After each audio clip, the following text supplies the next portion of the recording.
Bom dia, minha turma do quarto ano. Aqui quem fala com vocês é a Pro Carla, mais uma vez, né? Hoje nós vamos dar início às nossas revisões. Estamos revisando a semana toda. Hoje é a última revisão da semana para nossa aula de ciências. Nossas atividades não serão no livro, estamos fazendo as atividades só no caderno. Algumas mães estão me perguntando se pode imprimir. Óbvio, pode. Aquelas que não puderem, elas peguem as suas atividades e copiem no caderno. É atividade de revisão para a nossa avaliação, tá ok? Então, vamos agora dar início, né? Vamos fazer a verificação. E como todas as aulas da Pro, a gente dá início fazendo a nossa mensagem do dia. Nossa mensagem do dia diz: tenha um dia abençoado por Deus, que seja iluminado por muita alegria, amor e paz. Que nosso dia de hoje seja um dia abençoado pelo Senhor, né? Cheio de paz e harmonia. O diário de vocês hoje, o diário do quarto ano, ele vai nos dar a noção do que temos que fazer. A prova de ser vocês, mas vou botar por escrito e vou repetir novamente. Responda as atividades propostas como auxílio para a sua revisão. Então, vamos fazer avaliações que você precisa verificar a revisão do seu caderno, das suas apostilas que vão estar aí, para quando nós voltarmos em breve. E esse assunto de hoje é classificação dos seres vivos. Vou deixar um slide abaixo, né, o último. Vou deixar para vocês as páginas que vocês podem encontrar. Vou deixar um site para pesquisa, para que vocês possam estar se orientando. Mas estou deixando também essa aula com vários vídeos, com várias dicasinhas para que você possa entender o assunto que já foi dado na sala de aula e só a gente está fazendo somente a revisão. Estudando sobre os animais. Vamos lá? Classificando os seres vivos heterotróficos. Pois o que seriam seres vivos heterotróficos? Aí eu tenho uma anêmona do mar. É um ser dotado de tentáculos que permite imobilizar ou matar pequenos peixes que lhes servem de alimento. Temos o ouriço do mar. Na parte de baixo do ouriço do mar, uma boca que permite a ele ingerir algas como alimento. O ouriço do mar tem um corpo revestido de espinhos e possui muito pequenos pés que lhe permite uma lenta locomoção, como se fosse um caramujo, pelo fundo do mar. E vamos dar a descrição desses seres. Nós vimos aí um tigre, né? E esses dois animais marítimos. Os animais heterótrofos ou consumidores são os organismos incapazes de produzir seu próprio alimento. Você é capaz de produzir seu próprio alimento? Se você é capaz de produzir seu próprio alimento, você não é um ser heterótrofo. Você é um ser herbívoro que possui, que você faz o seu herbívoro que se alimenta de plantas. Também nós somos, mas também somos carnívoros, que nos alimentamos de carne também. Mas vamos lá. Os heterotrófos, ou consumidores, mais simples de falar, são os animais, os organismos incapazes de produzir seu próprio alimento. Vamos pensar em um que não consegue produzir seu alimento, não se alimenta sozinho. Se você falou planta, você acertou. Por isso, se alimentam dos produtores ou de outros consumidores. Os consumidores podem ter vários nomes de acordo com o tipo de alimento que consomem. No caso, nós somos os consumidores. Que alimentos nós comemos, né? Herbívoros, para aqueles que se alimentam de plantas, carnívoros, de carne de outros animais, e os hematófagos, de sangue, como os insetos, né? E assim por diante. Quais são as características gerais de seres vivos? Para ser considerado um ser vivo, esse ser tem que apresentar certas características. Ser constituído de célula. Para ser um ser vivo, tem que ter célula.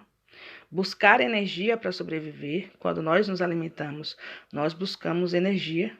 E aí, mais uma vez, estão lá os autótrofos, que são os seres vivos como plantas e algas que realizam sua nutrição por meio da fotossíntese, e os heterótrofos, os seres vivos que buscam energia e alimentos de outros seres vivos, pois são incapazes de produzir energia sozinhos, através da fotossíntese, ok? Mais uma vez, acho que botou novamente características dos seres vivos, mas a gente vai pular, porque teve duas características gerais. Aí é um consumidor herbívoro e um consumidor carnívoro. Nós nos alimentamos da vaca, né? Mas a vaca não se alimenta de outro ser, ela se alimenta de plantas, então é herbívoro. E um consumidor carnívoro, que se alimenta de carne. A foto já veio com esse erro de ortografia, mas é herbívoro com H, ok, gente? Herbívoro aí se escreve com H, tá ok? E vamos para o próximo. Consumidores hematófagos são aqueles que se alimentam de sangue ou de outros animais, né, que a gente já disse lá, e os consumidores insetívoros, que se alimentam de sangue. A gente tem os insetos ou de outros animais, pequenos animais. Aí tem a rã, né, tem aí uma aranha, que se alimenta de outros insetos, e vocês estão vendo que são todos consumidores, né. Os fungos são heterotrófos. Os representantes mais conhecidos são o bolor de pão, o mofo, orelha de pau, leveduras e cogumelos. A gente tem esses aí, que são os mais. Os fungos não possuem clorofila, como as plantas, por isso não podem realizar fotossíntese e, consequentemente, não produzem seu próprio alimento. Eles soltam ao seu redor uma substância chamada exoenzima, que é praticamente igual a uma enzima digestiva. Essas enzimas digerem moléculas orgânicas do ambiente e então o fungo absorve o seu alimento que foi digerido pelas exoenzimas. Os biólogos não colocam os cogumelos no grupo dos animais nem das plantas. Eles são classificados como fungos. Até aí vocês compreenderam? Vamos voltar só um pouquinho. Os animais heterotrófos são os consumidores, organismos incapazes de produzir seu próprio alimento. Os consumidores podem ser de vários nomes, de acordo com o tipo de alimento que eles consomem. Então, quais são esses tipos de alimentos? Herbívoros, que só comem plantas, os carnívoros, que só comem carne, e os hematófagos, que se alimentam de sangue, ou chamado também de insetívoros, que se alimentam de insetos e assim por diante. Foi? Vamos voltar para o nosso próximo slide aqui. Seres autotróficos, que são as algas, as bactérias e as plantas. Como a gente já disse cá, ó. Vou voltar para que fique bem claro, ó lá. Autotrófos, os seres vivos como plantas e algas que realizam a sua nutrição por meio da fotossíntese. Esses animais, esses seres, eles só são considerados esses seres vivos que eles realizam a fotossíntese para se alimentar. São as algas, as bactérias e as plantas.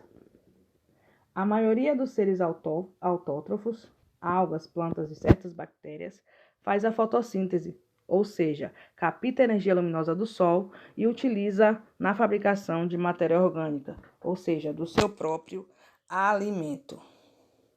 A fotossíntese é um processo pelo qual a água e o gás carbônico são transformados em açúcar, empregado como alimento, e gás oxigênio. Os seres vivos que são capazes de produzir seu próprio alimento são denominados autotróficos, aqueles que podem fazer o seu próprio alimento. Correto? Todo mundo entendeu até aí? Nós vamos falar agora sobre a fotossíntese, como ela é realizada, como a planta se alimenta, porque ela não deixa de ser um ser vivo. Olha a troca de gases que ocorre, você está vendo? De substâncias que eles são retiradas para manutenção. Mas lá na frente nós vamos entrar mais a fundo nesse sentido, quando nós trabalharmos com plantas, nós vamos entrar mais nessa base, mas hoje vocês só precisam saber que a alimentação dela depende da luz solar. A luz solar, ela transforma alguns sais que tem dentro da planta e gera a clorofila, realizando isso a fotossíntese e dá a glicose para que a planta possa sobreviver. É a luminosidade que faz com que a planta sobreviva. As espécies são grupos de seres vivos que podem cruzar em condições naturais e originar descendentes férteis. Indivíduos de uma espécie geram descendentes que pertencem à mesma espécie, ou seja, um indivíduo só pode dar origem, como a gente já disse na aula, a um ser da sua mesma espécie. Não tem como haver um cruzamento de um pato com uma galinha. Por quê? Porque não são animais da mesma espécie. Eu só gero um animal da mesma espécie. Um indivíduo de uma espécie não pode nascer de um indivíduo de uma espécie diferente. A prova acabou de falar isso, que fique claro, as espécies são específicas e cada um tem a sua formação. O nome das espécies. O sistema de Linneu foi uma classificação dada graças a um senhor, um cidadão chamado Carlos. Aí vocês vão ver que foi classificado, ele utilizou, foi um biólogo que trabalhou para poder separar esse sistema. Então, o sistema de classificação dos seres vivos usado atualmente pelos biólogos é baseado no trabalho do cientista sueco Carolus Linnaeus, que pode ser chamado de Linneu. Então, ele nasceu em 1707 e morreu em 1778. Linneu passou boa parte da vida estudando os seres, observando suas características e agrupando-os conforme suas semelhanças. Então, ele estudou os seres vivos durante um bom tempo e fez um sistema de classificação, que é chamado Sistema de Linneu, porque o nome dele era Carolus Linnaeus. Então, ele começou a ser chamado de Linneu e esse sistema separou suas características e agrupou para dizer cada tipo de animal ou ser que tinha um gênero específico. Olha aí a foto dele, né? Gênero. Linneu reuniu a espécie que tinha muitas semelhanças em um grupo maior chamado gênero. Exemplo, onça-pintada e o leão pertencem ao mesmo gênero, o gênero das panteras. O cão doméstico e o lobo são de espécies diferentes, mas pertencem ao mesmo gênero, que é o Canis. É um gênero da família do Canidae, que inclui o cão, o lobo, o coiote, o chacal. Então, todas as espécies que são parecidas, semelhantes, Linneu agrupou. Então, assim, espécies grandes, e a gente pode dizer, a gente tem a espécie marítima, os peixes, tem uma certa quantidade de peixe, e tem outros maiores que vão ser considerados de outra espécie, mas não deixam de ser peixes. Aí o lobo, o chacal, o cão, o coiote fazem todos parte da Canis, o gênero dos Canis. Diferenças individuais na espécie. Mesmo dentro de uma determinada espécie, como nós, seres humanos, os indivíduos não são exatamente iguais. Dependendo da nossa região, cada indivíduo tem uma semelhança e uma característica diferente. Biodiversidade, isso é um nome que vocês vão ouvir falar durante muito tempo da vida escolar de vocês, que trata da quantidade de seres que nós temos. Nós falamos nas nossas aulas também sobre isso, tem no livro de vocês.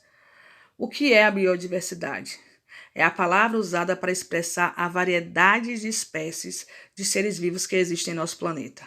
A variedade de aspectos que existem dentro de uma mesma espécie, e também a complexidade das interações entre as diversas espécies de uma região.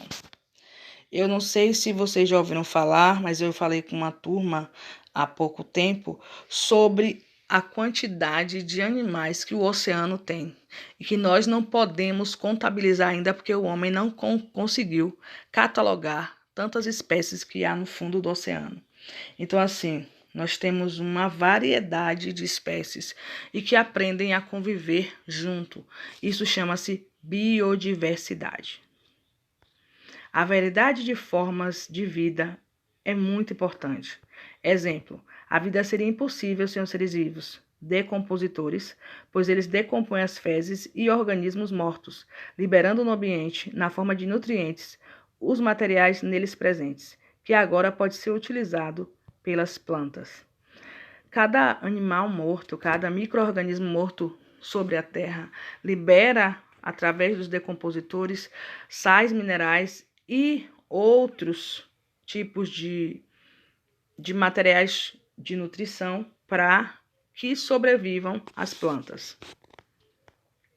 A extinção de uma espécie. Uma fala muito triste, mas que infelizmente ocorre no nosso planeta, é quando o indivíduo, o ser humano, começa a matar, destruir uma certa espécie. Vocês já ouviram falar sobre alguns animais que nós temos em extinção. Então, quando o último indivíduo de uma espécie morre, tal espécie foi extinta. Nunca mais existirá um indivíduo vivo que pertença a essa espécie. Então, eles ficam sem ter um outro descendente, porque não podem fazê-lo. Então, ficam sem perpetuar sua espécie. Se morrer o último indivíduo, não temos mais. Há alguns animais, como o urso panda, onça pintada, existem alguns lugares que estão guardando para que eles possam procriar e não morrer a espécie. A extinção de uma espécie pode ocorrer por causas naturais, como mudanças climáticas, aparecimento de novas doenças, incêndios naturais, erupções vulcânicas, secas, enchentes, e o principal nesse momento é o homem. Mas a principal razão para a grande extinção de espécies que vem ocorrendo atualmente é a alteração radical do meio ambiente pelo ser humano. Quando o ser humano faz queimadas ou desmatamento, ele retira o habitat natural de algumas espécies que passam a se deslocar para outros, ou eles são assassinados ou são atropelados, e aí eles acabam perdendo o seu lugar natural e sumindo, desaparecendo da face da terra, né?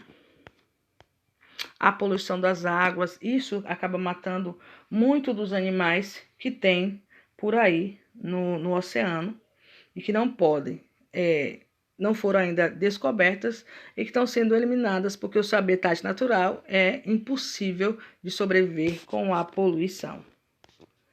A caça predatória, quando as pessoas caçam por caçar, para matar, para arrancar o couro, você tá vendo aí, quando prendem alguns animais, inclusive o IBAMA, responsável por essa coleta de animais, assegura que eles podem ter a sua vida tranquila, né?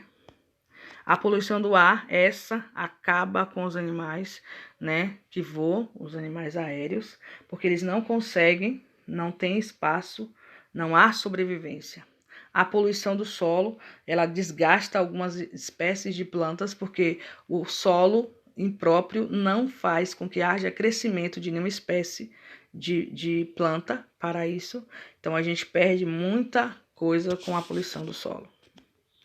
Aí eu estou falando da taxonomia, grego antigo taxis, arranjo, nomia, método, que é a sistemática da classificação biológica, né? É a parte da biologia que identifica e nomeia e classifica os seres vivos de acordo com seu grau de parentesco evolutivo. Aí a gente vê que há os vertebrados e os invertebrados, né? Você está vendo uma classificação aí no geral dos animais vertebrados e invertebrados. E eles são divididos em 5 reinos. E tem também nos seus livros para vocês estudarem nos vídeos que a prova vai deixar. O reino Monera, seres unicelulares, que são mais das algas, das bactérias. Já foi dito lá na frente, mas um pouquinho só para consolidar. São formados por uma única célula. Os seres unicelulares têm uma única célula. O nome já está dizendo unicelulares, só tem uma. Os procariontes, células sem núcleo, organizados, e o tipo dessa célula existente são as bactérias e as algas, né? Antes consideradas vegetais primitivos. Esses são os seres que vocês vão falar um pouco, mas a gente está falando mais sobre as bactérias no reino Monera. Tem o protista, que são seres também unicelulares ou pluricelulares, né? Que são os protozoários, que nós vamos falar também mais a fundo. E vocês também, em outras séries, vão intensificar mais isso, porque nós temos, e há algumas teorias sobre o surgimento, sobre esses seres. Vocês estão vendo, e nós temos muito que falar de fungos. Agora, um dos reinos, que são seres eucariontes, unipluricelulares, e já foram classificados como vegetais. Hoje, os fungos não são classificados como vegetais, né? São seres heterotróficos, ou seja, não produzem seu próprio alimento por não possuírem clorofila. Tem como representantes as leveduras, o mofo e os cogumelos. A gente falou e só consolidando isso aí. E temos os reinos da animalia, né? São organismos multicelulares e heterotróficos, não produzem seu próprio alimento, englobam desde as esponjas marinhas até o homem, cujo nome científico é Homo sapiens. Vou dar uma aproximada para que vocês vejam aí alguns. A estrela do mar, né?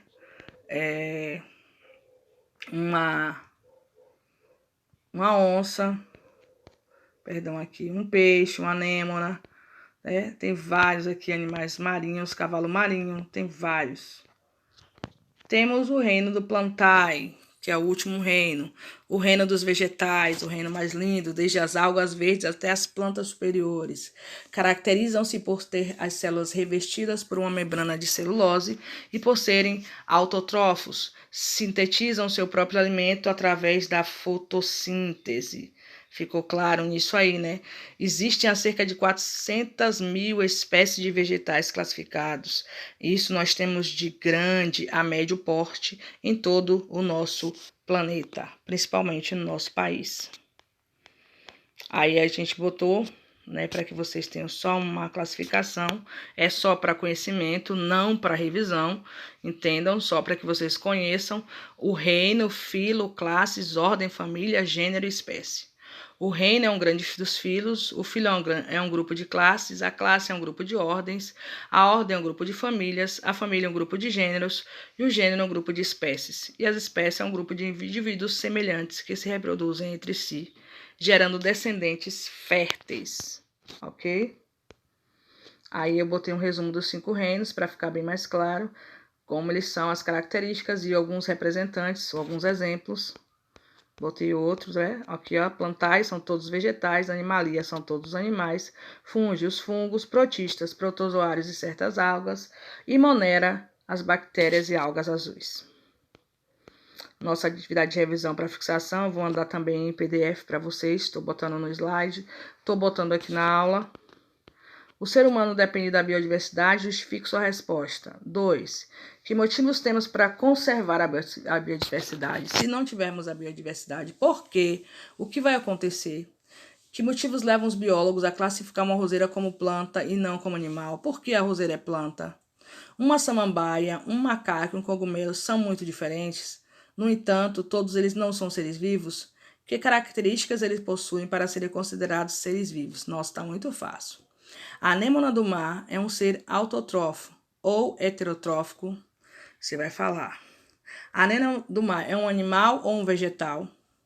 Que diferença entre uma árvore e um galho seco que caiu dela nos levam a concluir que o galho não está vivo, mas a árvore sim?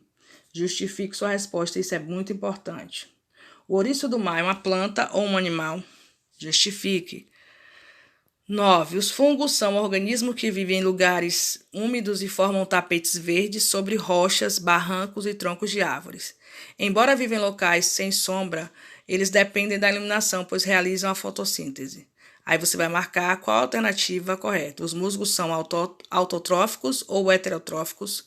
Os musgos, devem ser classificados como os fungos, animais ou plantas. E 10, que é a última questão. A população mundial está crescendo continuamente. Esse crescimento ameaça a biodiversidade? Justifique a sua resposta. Tem até uma questão com relação à nossa Covid-19, viu? Então, estou muito feliz por fazer parte do seu sucesso. E até a próxima. Muito obrigado porque vocês têm nos acompanhado. Tem dirigido à professora alguma dúvida, mais uma vez vou tornar a repetir, se você puder fazer no caderno, faça no caderno. Se você conseguir a sua atividade para responder uma folha, também fico muito feliz. Espero que você faça, cresça, assista os vídeos, leia o seu livro, eu vou deixar as páginas no próximo slide para que vocês possam ter acesso, estudem, façam a leitura é essencial para isso. E até uma próxima, com muito amor e saudade da Procarla. Beijão.